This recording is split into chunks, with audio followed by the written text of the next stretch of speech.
자, 3.6.3 베르누이 방정식의 응용입니다. 자, 교재를 한번 보면요. 지금까지 베르누이 방정식의 유도 및 그 의미에 대해 알아보았다. 베르누이 방정식은 수리학에서 관수로 및 개수로 흐름을 해석하는 데 유용하게 사용되고 있다. 흐름의 두 지점에 베르누이 방정식을 적용할 때 6개의 관련 변수 중 기지의 5개의 변수를 이용하여 나머지 변수를 결정하게 된다. 이때 필요한 경우 다른 관련 공식을 사용하게 되는데 주로 연속 방정식을 사용한다. 본절에서는 여러 흐름 상황에 대한 베르누이 방정식을 응용하는 방법에 대해 소개하기로 한다. 자, 앞서서도 말씀을 드렸는데 우리가 어떤 상황에서 우리가 알고자 하는 이 변수가 있다면 나머지 변수들을 알고 있을 경우, 그러니까 베르누이 정리 같은 경우에는 6개의 변수로 구성이 되어져 있기 때문에 그 중에서 5개를 알면 나머지 1개를 구할 수 있다라는 이야기입니다. 그런데 어떤 경우에는 우리가 1개를 모르는 게 아니고 2개의 변수를 모른다라고 하면 그때는 우리가 연속 방정식도 알고 있기 때문에 미지수 2개, 식 2개, 자, 해결을 할 수가 있겠죠. 그래서 이 베르누이 방정식은 우리가 이제 관수로나 개수로를 해석하는데 널리 사용이 되어지는데, 자, 몇 가지 이 응용의 예를 한번 들어보도록 하겠습니다. 자, 먼저 자유수맥.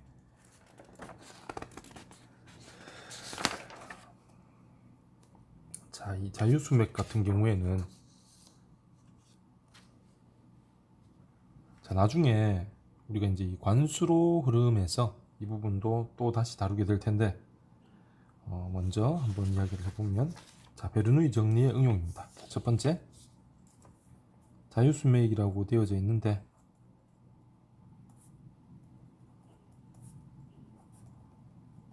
자, 토리첼리의 정리라고 시작하도록 하겠습니다. 자, 이 토리첼리의 정리는 여러분들이 이제 토리첼리라는 이 과학자를 들어보셨을 겁니다. 그죠? 우리가 대기압의 크기를 확인한 이제 그 사람이죠. 그래서 이 토리첼리의 정리는, 자, 그러면 수조를 한번 예로 들어보도록 하겠습니다. 자, 수조가 있고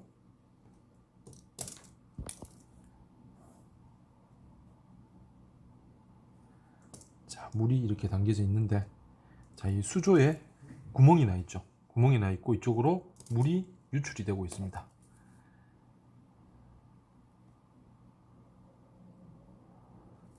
자, 물이 유출이 되는 순간 자유수면을 가지게 되겠죠. 자, 그래서 이 유출구, 나중에 되면 여러분들이 이제 이런 구조물을 우리가 오리피스라고 하는데 그 부분은 나중에 관수로에서 자세하게 다루게 될 거고요. 자, 그래서 여기 유출구의 중심에서부터 수면까지를 우리가 H라고 하고요. 자, 수면을 우리가 1번 단면, 그리고 유출구를 2번 단면이라고 하도록 하겠습니다. 2번 단면. 자, 이렇게 되면 우리가 물론 이 유출구가 수평 기준면이 되겠죠. 자, 그러면 이 1번 단면과 2번 단면에 베르누이 정리를 적용을 해보도록 하겠습니다. 자, 베르누이 정리를 적용을 하면 G분의 V1의 제곱 플러스 V분의 P1 플러스 G1, 2G분의 V2의 제곱 플러스 감마분의 P2 플러스 G2 이렇게 되겠죠. 자, 여기서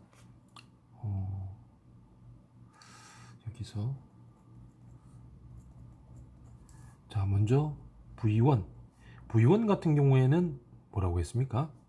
이 수면 강하 속도로서 접근 유속이라고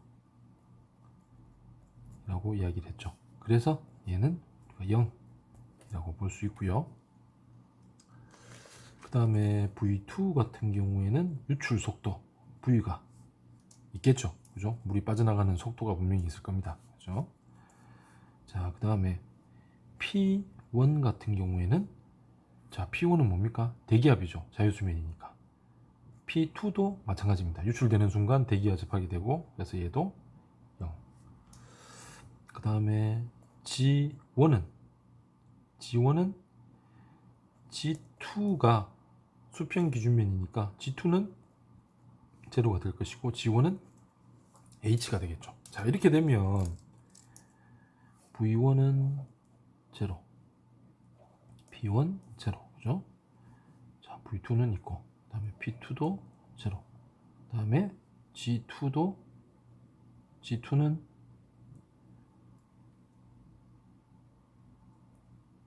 제로, G1이 H, 그죠? G2도 제로, G1은 H가 될 겁니다. 자, 이 V2는 V가 될 것이고요. 자, 이렇게 해서 정리를 하면 H는 2G분의 V의 제곱 이렇게 되겠죠. 그러면 유출 속도 V는 얼마냐? V는 루트 2G H. 자, 이렇게 우리가 유속 V를 계산할 수 있을 겁니다. 자, 그러면 이 V라는 거는 V2가 되겠죠. 그죠? 자, 그래서 Q는, 유출량 Q는 어떻게? A V이기 때문에 A 곱하기 루트 2GH 이렇게 표현이 되겠죠. 자, 그래서 이 토리첼리의 정리를 우리가 베르누이 정리로 설명을 한 겁니다. 이 토리첼리라는 분이 이렇게 오리피스에서 유출되는 물의 유량을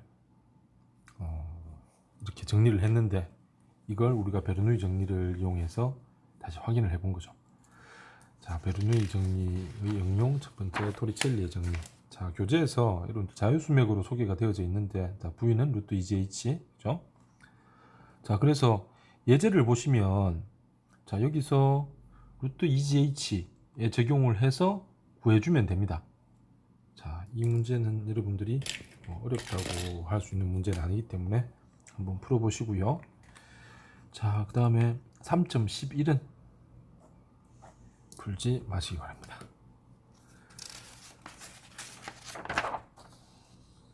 자, 그 다음에 나번 정체관이라는 게 있는데, 자, 이 정체관과 그 다음에 소개되고 있는 피토 튜브는 같은 내용이라고 보시면 됩니다. 자, 이 부분을 제가 여러분들이 활용할 수 있게 한번 정리를 해 드리도록 하겠습니다. 자, 그래서 정체관, 피토 튜브, 자, 마찬가지입니다.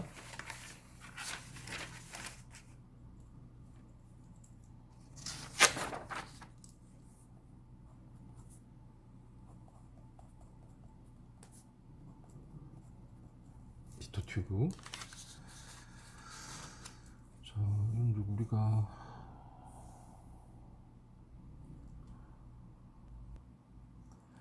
자, 피토 튜브.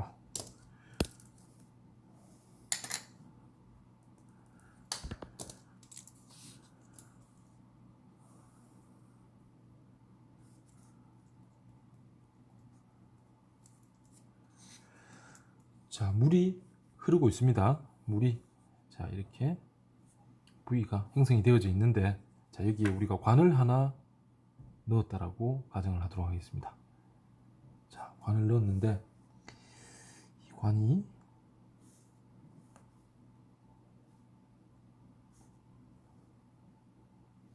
자, 이 피토 튜브 같은 경우에는 실제로 우리가 지금은 이 유속을 측정하는 장비들이 좋은 장비들이 많이 나와 있기 때문에 사용을 하지 않는데, 이전에는 실제로 이런 관을 흐르는 물에 넣어서 우리가 그 흐름의 유속을 측정을 했었습니다. 자, 이 관을 넣었다고 생각을 하고요. 자, 그러면 관로의 중심. 자, 그래서 여기서도 마찬가지겠죠. 1번 단면, 그 다음에 관로, 그죠? 얘를 우리가 2번 단면이라고 하도록 하겠습니다. 자, 이 1번 단면은 이 자유수명을 가지는 개수로의 흐름이고, 2번 단면은 이 관로 흐름의 시작점이죠. 그죠? 그래서 앞서 우리가 이제 정체관이라고 이야기를 했는데, 그래서 흐르는 물에 이 관을 넣게 되면 여기 이렇게 수위가 형성이 되어질 겁니다. 수위가 형성이 되어지는데, 형성이 되어지고 난 이후에 이 흐르는 물의 유속에 따라서 이 수위가 변하겠죠. 그러니까 유속이 변하면 얘도 변하는데, 유속이 빠르면 얘도 더 올라갈 것이고, 그죠? 유속이 늦으면 얘도 뭐 내려갈 것이고, 유속이 일정하다면 이 내부의 물은 정체되어 있을 겁니다. 그래서 그런 형태의 관을 우리가 정체관이라고 하고요. 자, 그래서 여기에서부터 여기까지 우리가 L이라고 하도록 하겠습니다. 자, 그 다음에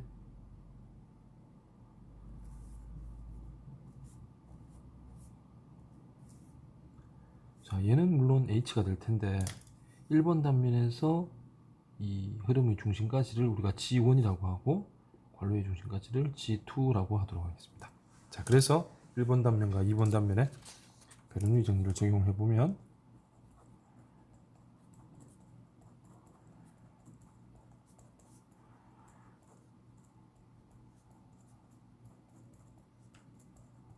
G2, 자, 이렇게 됐고, 자, 여기서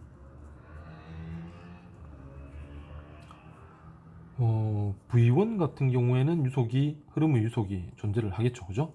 근데 V2는 어떻습니까? 정체관이라고 했죠. 그렇기 때문에 얘는 유속이 제로일 겁니다. 그 다음에 G1과 G2는 동일한 값을 가지겠죠, 그죠? 동일한 값을 가지고, 그 다음에 감마분의 P1. 자, 이 감마분의 P1 같은 경우에는, 자, 여러분들 제가 그 감마분의 P1 이 위치 에너지, 그죠? 위치 에너지, 그 다음에 압력 에너지가 있었는데, 위치 에너지와 압력 에너지를 더한 값을 연결한 선을 우리가 뭐라 그랬습니까? 동수경사선이라고 이야기를 했었죠. 그래서 그 이전에 우리가 베르누이 정리 유도하면서 동수경사선이라는 걸 설명을 해드렸습니다. 그래서 동수경사선은 위치수도 더하기 압력수도가 되는데, 개수로 같은 경우에는 수면과 일치합니다. 개수로에서는 수면과 일치. 관수로 같은 경우에는 관로의 형태에 따라서 흐름이 제한을 받기 때문에 수면이라는 개념이 없죠. 그래서 우리가 피에조메타를 꽂아서 이 압력 수도를 측정을 했었는데, 자, 그래서 이 수면과 일치하기 때문에 감마분의 P1 같은 경우에는 어떻습니까? 감마분의 P1은 H가 되겠죠, 그죠? 위치 수두를 뺀 값 H가 될 겁니다. 자, 근데 감마분의 P2 같은 경우에는 다르겠죠. 어떻게? H 플러스 뭐가 있습니까? L이라는 값이 있죠, 그죠? 자, 이렇게 되기 때문에 얘네들을 넣어주면, 자, V1은 V고, P1은 감마분의 P1은 얘는 H, 그 다음에 G1과 G2는 같으니까 없어지고요. 자, V2는 얘는 제로가 되겠죠. 감마분의 P2는 H 플러스 L이 될 것이고요. 자, 이렇게 해서 정리를 하면 H는 2지분의, 자, 다시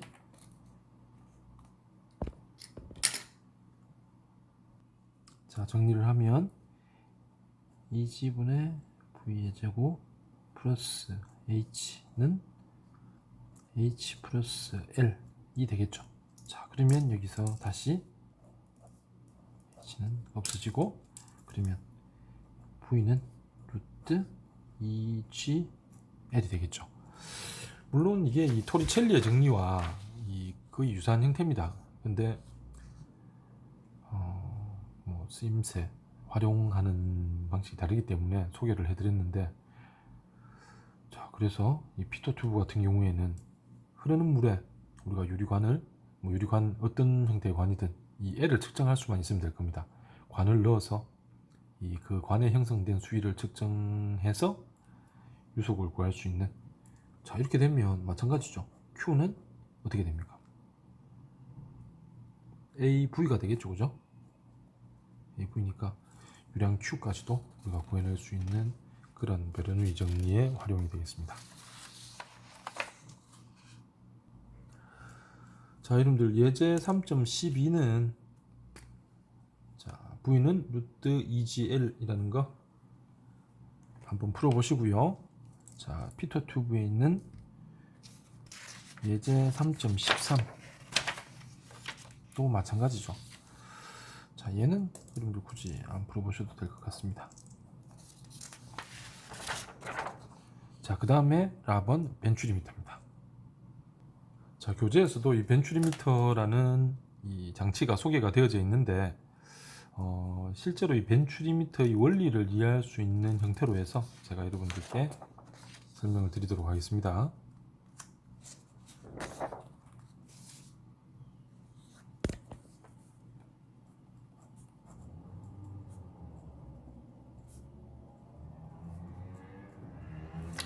자, 벤츄리미터는 우리가 이제 관로에서 사용하는 장비고요. 관로라면 관수로가 되겠죠.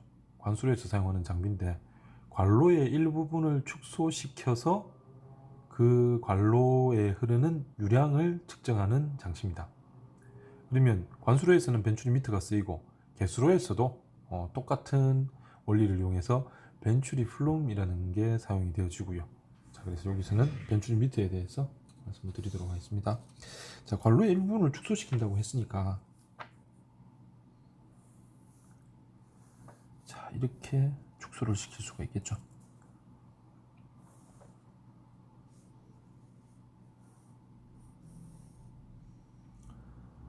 축소시키고 원래 관로에 그리고 축소한 부분에 피에조메타를 하나 꼽도록 하겠습니다. 그러니까 관로의 일부분을 축소시키고 피에조메타 수두를 측정을 해서 유량을 계산해내는 형태입니다. 자, 원래 중심이 있고요. 자, 그러면 이 보통 관수로 같은 경우에는 관로의 중심을 우리가 이제 수평 기준면으로 잡게 되면 관로의 중심을 수평 기준면으로 잡는다라기보다는 이 관로의 중심까지가, 그러니까 여기서는 당연히 어떻게 됩니까? 이 부분이 1번 단면이 될 것이고 부분이 2번 단면이 될 것인데, 자, 여기까지 G1 여기까지가 G2. 그래서 이 수평 기준면 같은 경우에는 어디에 있는지 모르지만 우리가 임의의 수평 기준면을 정했다면 G1과 G2가 여기까지가 되겠죠. 그죠? 자, 그래서 수평 기준면까지, 그죠? 자, 어딘지 모르지만 이렇게 수평 기준면이 존재하게 될 겁니다. 자, 그 다음에 이 피에조메타 수위가 형성이 되어질 텐데,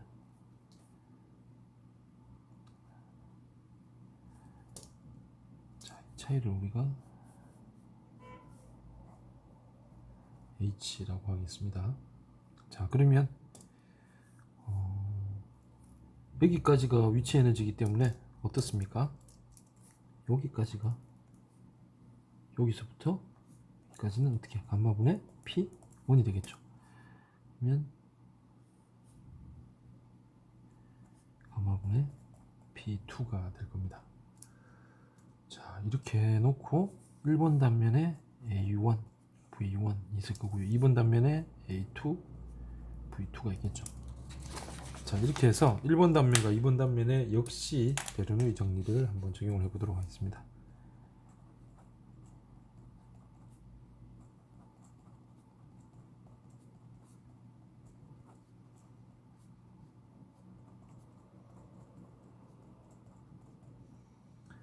자, 적용을 했고요. 여기서 우리가 알고 있듯이 G1은 G2입니다. 그래서 얘네들은 없어지겠죠. 자, 그러면 G분의 V1의 제곱 플러스 감마분의 B1은 2G분의 V2의 제곱 플러스 감마분의 B2가 되기 때문에 얘를 정리를 해보면 감마분의 P1 마이너스 P2는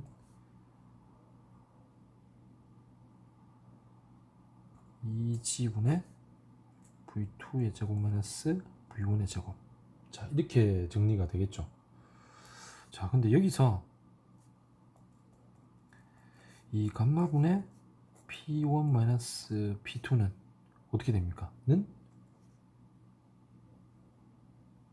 자, 여기서 보면 감마분의 P1, 감마분의 P2, 그죠? H가 되겠죠, H. 자, 그래서 얘를 다시 표현을 하면 H는 2G분의 V2의 제곱 마이너스 V1의 제곱, 이렇게 정리가 되어집니다. 자, 그러면 얘를 다시 쓰면 2GH는 V2의 제곱 마이너스 V1의 제곱, 이렇게 정리가 되어질 겁니다. 자, 그럼 여기서 2GH는, 자, 여기까지 우리가 정리가 됐죠. 2GH는 V2의 제곱 마이너스 V1의 제곱인데, 자, 여기서 V2는 QA2가 되겠죠. V1은 Q 나누기 A1이 될 겁니다. 그죠? 연속 방정식에 의해서. 자, 그렇다면 얘를 다시 우리가 2GH는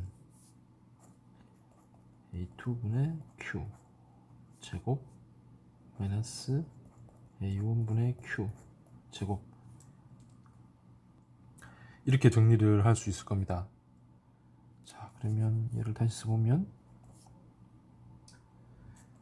A2의 제곱 Q의 제곱 마이너스 A1의 제곱 Q의 제곱 2GH. 자, 이렇게 되는데, 얘를 우리가 다시 전개를 하면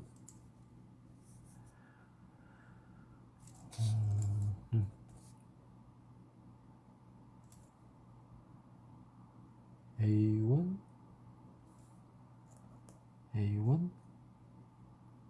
제곱 A2 제곱. 자, 그러면 어떻게 해줘야 됩니까? A1의 제곱 Q 마이너스 A2의 제곱 Q의 제곱, 그죠? 이렇게 정리가 되겠죠. 자, 얘는 다시 A1 A2의 제곱 Q로 정리가 되겠죠. Q의 제곱인데 A1의 제곱 마이너스 A2의 제곱. 자, 이렇게 정리가 되어질 겁니다. 그러면 우리가 알고자 하는 것은 Q이기 때문에 Q의 제곱으로 정리를 하면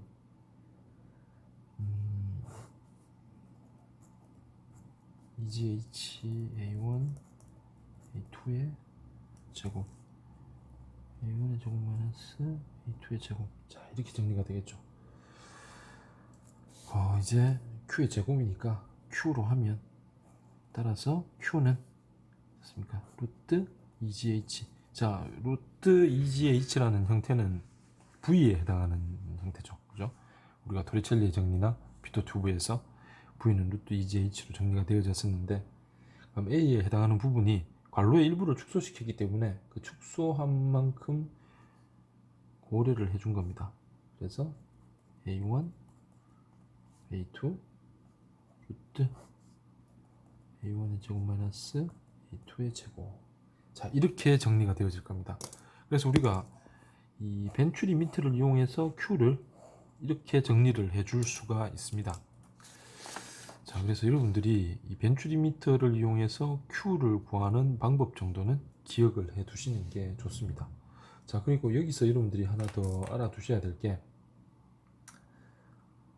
이렇게 해서 Q를 구하면 이 Q는 사실은 실제 유량은 아닙니다. 자, 이게 무슨 말이냐면, 이 부분을 조금 여러분들한테 설명을 드리면, 앞에 다른 문제에서도 계속 에너지 손실이라는 말이 언급이 되어졌었는데, 우리가 관로를 물이 흐르게 되면 뭐 개수로든 관수로든 간에 물이 가지고 있는 점성이라는 성질에 의해서 마찰이 발생을 하게 되고 그 마찰로 인해서 에너지의 손실이 발생을 하게 됩니다. 자, 에너지의 손실이 발생하게 되는데 이거는 뭐 개수로나 관수로나 마찬가지겠죠. 그래서 우리가 베르누이 정리를 유도를 할 때는 손실에 대해서는 생각을 안 했습니다. 왜? 완전 유체이기 때문에. 그죠? 하지만 얘를 실제로 적용을 할 때는 좀 차이가 날 수가 있습니다. 근데 그 차이가 생각보다 많이 큽니다. 이 에너지 손실이라는 부분이 그만큼 이제 크게 작용을 하게 되는데, 그래서 실제 사용을 할 때는 이대로는 못 써요. 이대로는 못 쓰고 우리가 실제로 사용을 할 때는 뭔가를 보정을 해줘야 되는 거죠. 그래서 그 부분에 대해서는 우리가 개수로 관수로 해서 자세하게 배우시게 될 겁니다. 자, 그럼 여기까지 벤츄리미터까지. 그래서 앞서서 토리첼리 정리, 그리고 피터 튜브, 그리고 벤츄리미터까지 이 베르누이 정리를 이용해서 우리가 이렇게 활용을 할 수 있다라는 이야기를 했고요. 자, 그래서 그 내용입니다. 그 내용인데 형태가 조금 다르죠, 그죠? 근데 여러분들은 제가 소개해드린 내용에서 벤츄리미터를 이용해서 유량 Q를 관로해서 유량 Q를 구하는 방법만 기억을 해주시면 될 것 같고요. 자, 그래서 여러분들 이 문제는 굳이 안 풀어보셔도 됩니다. 자, 그 다음에 수문이라는 게 있습니다. 수문에 대해서는 제가 여러분들한테 이제 설명을 한번 드렸었는데 두 가지 형태가 있다고 그랬죠. 슬라이스 게이트와 테인터 게이트. 자, 슬라이스 게이트는 우리가 일반적으로 알고 있는 수문의 형태고요. 슬라이스 게이트 같은 경우에는 어떻습니까? 형태가 원의 일부죠. 그러면 굳이 단순한 형태의 슬라이스 게이트를 쓰지 않고 테인터 게이트를 사용하는 이유가 뭐였습니까? 자, 그 이유에 대해서 뭐 직접 이야기는 안 했지만 우리가 이제는 충분히 유추를 해볼 수가 있는 게, 슬라이스 게이트 같은 경우에는, 자, 이게 슬라이스 게이트다 라고 하면 수평 방향의 수압만 받게 됩니다. 그죠? 그래서 우리가 이 슬라이스 게이트를 닫거나 열게 될 때는 연직 방향에 힘을 가하게 되는데, 이 수압이 아무런 영향을, 그러니까 수압이 도움을 줄 수가 없는 거죠. 하지만 여러분들이 보시면 테인터 게이트 같은 경우에는 원의 일부죠. 얘는 연직 상향에 힘이 존재를 합니다. 뭐 이 형태의 힘을 우리가 부력이라고도 표현을 했는데, 그렇기 때문에 얘를 열고 닫는데 이 수압을 이용을 할 수가 있기 때문에 실제로 대규모 이 수문 같은 경우에는 이 테인터 게이트를 많이 적용을 하게 됩니다. 자, 그래서 이 수문에 대해서 이야기를 하고 있는데 이 부분은 여러분들이 한번 읽어보시면 될 것 같고요.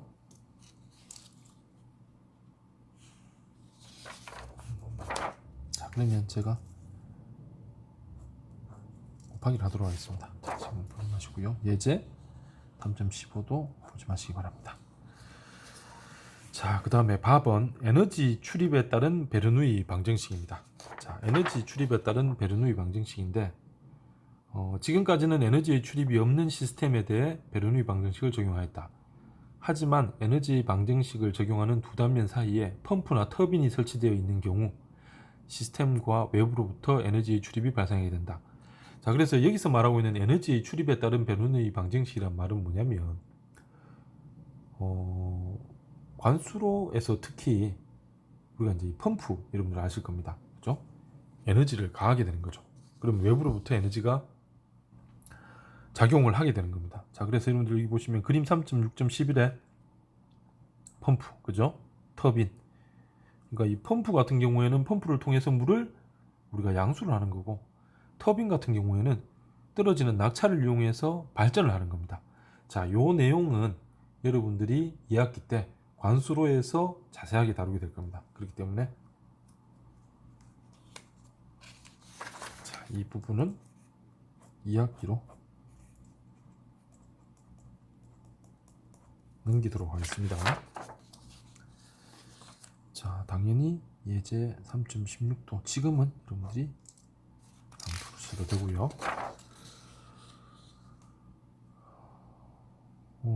아마 2학기 때 관수로를 하게 되면 그때는 여러분들이 이 문제를 다 풀게 될 텐데 지금은 여러분들이 일단은 풀지 마시기 바랍니다. 자, 그러면 여기까지 해서 베르누이 정리에 대해서 말씀을 드렸고요. 다음 영상에서는 운동량 방정식에 대해서 한번 알아보도록 하겠습니다.